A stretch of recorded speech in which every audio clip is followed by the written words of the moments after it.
There's no feeling more intense than starting over. If you deleted your homework the day before it was due, as I have, or if you left your wallet at home and you have to go back after spending an hour in the commute. If you won some money at the casino and then put all your winnings on red but it came up black. If you got your best shirt dry cleaned before a wedding and then immediately dropped food on it. If you won an argument with a friend and then later discovered that they just returned to their original view. Starting over is harder than starting up. If you're not ready for that,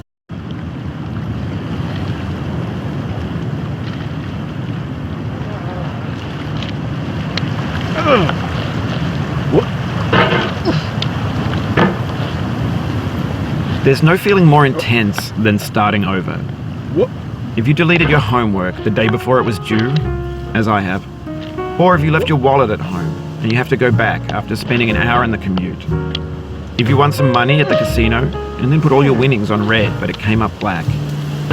If you got your best shirt dry cleaned before a wedding and then immediately dropped food on it. If you won an argument with a friend and then later discovered that they just returned to their original view. Starting over is harder than starting up. If you're not ready for that, like if you've already had a bad day, then what you're about to go through might be too much.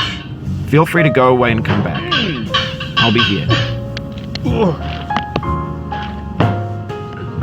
Alright, thanks for coming with me on this trip. I'll understand if you have to take a break at any point. Just find a safe place to stop and quit the game. And don't worry, I'll save your progress, always, even your mistakes. This game is a homage to a free game that came out in 2002 titled Sexy Hiking. The author of that game was Jazzuo, a mysterious Czech designer who was known at the time as the father of B games. And B games are rough assemblages of found objects. Designers slap them together very quickly and freely, and they're often too rough and unfriendly to gain much of a following. They're built more for the joy of building them than as polished products. In a certain way, Sexy Hiking is the perfect embodiment of a B game.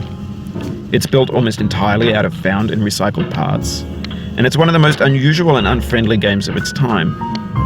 In it, your task is simply to drag yourself up a mountain with a hammer. And that act of climbing, in the digital world or in real life, has certain essential properties that give the game its flavor.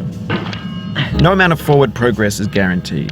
Some cliffs are too sheer or too slippery, and the player is constantly, unremittingly in danger of falling and losing everything. Anyway, when you start Sexy Hiking, you're standing next to this dead tree that blocks the way to the entire rest of the game.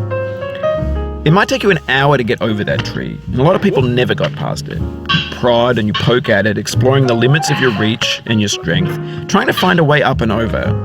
And there's a sense of truth in that lack of compromise. Most obstacles in video game worlds are fake. You can be completely confident in your ability to get through them once you have the correct method or the correct equipment or just by spending enough time. In that sense, every pixelated obstacle in Sexy Hiking is real. The obstacles in Sexy Hiking are unyielding, and that makes the game uniquely frustrating. But I'm not sure Jazzuo intended to make a frustrating game. The frustration is just essential to the act of climbing, and it's authentic to the process of building a game about climbing. A funny thing happened to me as I was building this mountain. I'd have an idea for a new obstacle, and I'd build it, test it, and it would usually turn out to be unreasonably hard. But I couldn't bring myself to make it easier. It already felt like my inability to get past the new obstacle was my fault, as a player rather than as a builder. Imaginary mountains build themselves from our efforts to climb them, and it's our repeated attempts to reach the summit that turns those mountains into something real.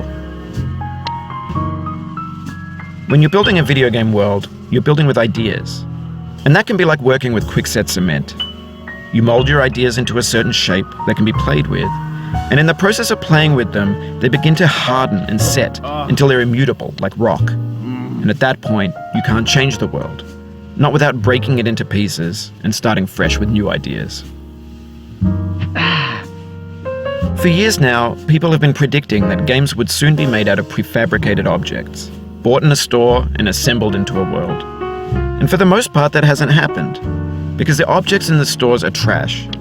I don't mean they look bad or that they're badly made, although a lot of them are.